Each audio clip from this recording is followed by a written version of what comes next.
Cuando quieras. En algunas horas, en este estadio, en el Gigante de Arroyito, van a jugar una nueva edición del clásico más pasional del mundo. 4:30 de la tarde de este sábado lo harán Central y Newell's. Otra edición más en este estadio que albergará seguramente a una cancha llena, a mucho público y a la pasión máxima que tiene el fútbol, y Rosario como eje, y Rosario como punto central de la pasión futbolística. Acá se dirimen el resultado. En este estadio van a jugar las realidades del equipo de Lecky y las realidades del equipo de Méndez. Central y Newell's. Newell's y Central en un clásico que tiene muchísimo historial y tiene mucho para contar de lo que aquí pasó. Empezamos un repaso con clásicos históricos, icónicos, aquellos que han marcado un antes y un después, aquellos que han hecho vibrar a hinchas de un lado y sufrir a otros de otro lado. Vamos a arrancar con un clásico que se jugó un lunes por la noche. Apertura de 1990. Ganaba Newell's 4-3 aquí en este escenario. El Newell's de Bielsa frente al Central de Don Ángel Tulio Zoff. Aquella noche, goles de Boldrini, goles de Zamora, para Central de Visconti. Lo emblemático de aquella noche es que se jugaba un lunes, que el partido fue cambiante, que tuvo de un lado y del otro dominadores, y que según aquellos que estuvieron en el vestuario del ganador de Newell's, dicen que Bielsa prácticamente no lo festejó. ¿Por qué?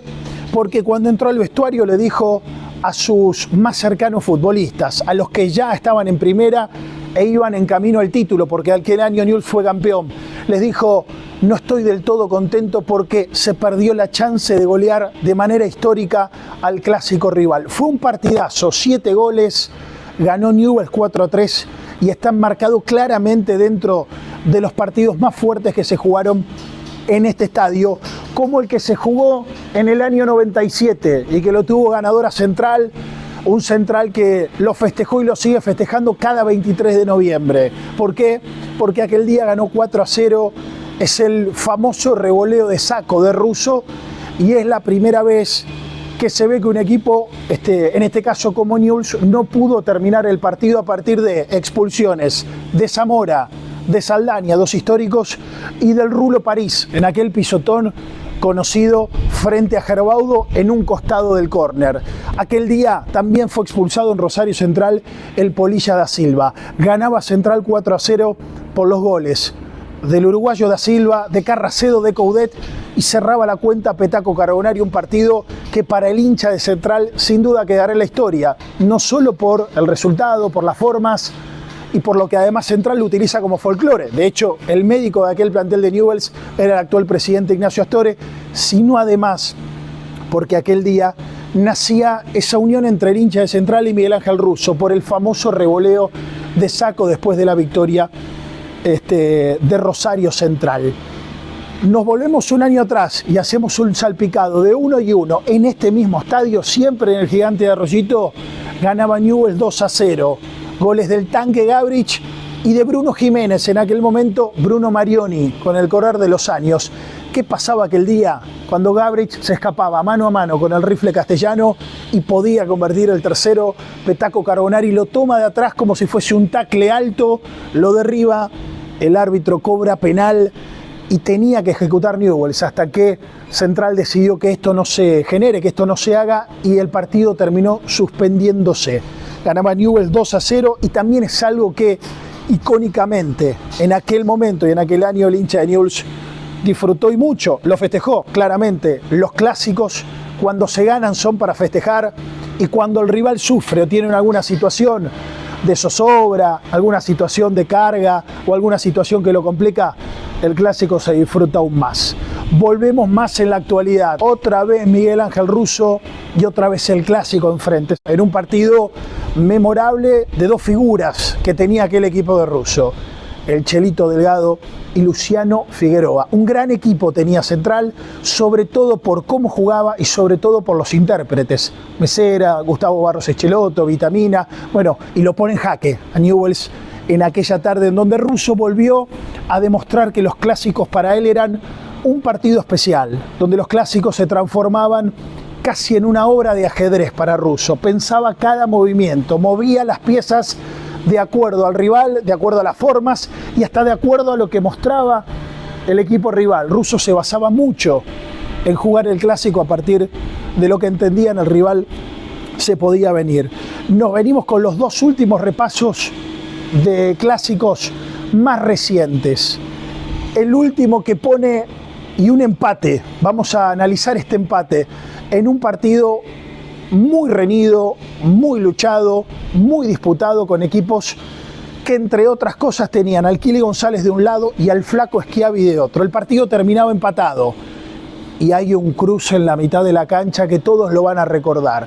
Schiavi y el Kili González chocaban dos planetas, chocaban dos meteoritos, se rompía la atmósfera de la cancha, dos animales, el Flaco Schiavi y el Kili González iban a trabar la misma pelota casi sin raciocinio, casi sin reconocerse. Recién lo hicieron una vez que se dieron cuenta del impacto y antes de empezar a boxear o a pelearse, y con intervención de la Coneja Baldassi, ambos se levantaron y se ayudaron con una palmadita, porque si hay algo que tiene este clásico es que no se permite demasiado amor en esto de al enemigo ni un vaso de agua. Así se juega este clásico, así lo viven los dos y así se sienten los dos. Son los clásicos que elegimos más emblemáticos, muchos de ellos antiguos, otros podríamos seguir un repaso bien puntual. La última vez que, no la última con Juanchón García, sino la anterior, que Newell's gana 1-0 aquí con gol de Salcedo, Caruso Lombardi era el entrenador. De hecho, aquel día, tanto festejo de Caruso, tanta chimenea que Caruso le puso al clásico, a su manera, a su estilo y a sus formas, hizo que los jugadores se enojen, que le quiten el apoyo y casi después de aquel día se rompía la relación. Fíjense lo que significa un clásico. Newell's ganaba, Caruso casi se trepaba al alambrado a festejar con la gente de Newell's, se rompió el clásico porque los jugadores, o se rompió la relación porque entendían que no puede haber una desmesura en un festejo de un entrenador. Otro de los puntos que Newell's consiguió aquí aquel día 3. Y cerramos con lo que para Central fue una victoria muy importante a partir de sus formas, y el hincha también así lo recuerda. El gol de Alejo Vélez, Central con muchos pibes, inmiscuido en una situación dirigencial terrible, Tevez de entrenador, con todas las incógnitas y las preguntas que había, llegó hasta aquí, centro de Candia casi de mitad de cancha, y Vélez termina impactando un gol de afuera del área de cabeza en un partido que, insistimos, para Central y para aquel momento institucional calmaba mucho las aguas. ¿Qué se juegan hoy los dos? Mucho. Lecky se juega la continuidad en Central, ni más ni menos, y quizás, si le va bien, hasta diciembre quedarse. Y Méndez se juega mucho en Newell's. Hace poco que está, es una realidad. Aunque el clásico determina todos y cada uno de los niveles de testosterona y, por supuesto, de carácter de un partido que es grande, es el más pasional del mundo. La impresión que queda es que lo dirigencial, Astore no tiene más margen para perder clásicos. En cambio, Belloso está mucho más tranquilo a partir de hace 6 meses ser campeón y de haber ganado el último derbi como visitante. Se juega al ajedrez, se disputa como leones en la selva, como si fuesen espartanos, van a pelear por la pelota y por la victoria. Es el clásico más pasional del mundo. No busquen en otro lado, no van a encontrar. Aquí se dirime quién es el dueño de la ciudad. El Gigante de Arroyito será el escenario para que el próximo sábado, 4:30 de la tarde, con el arbitraje de Nicolás Ramírez, jueguen Central y Newell's, una nueva edición del clásico más enfermo de todos.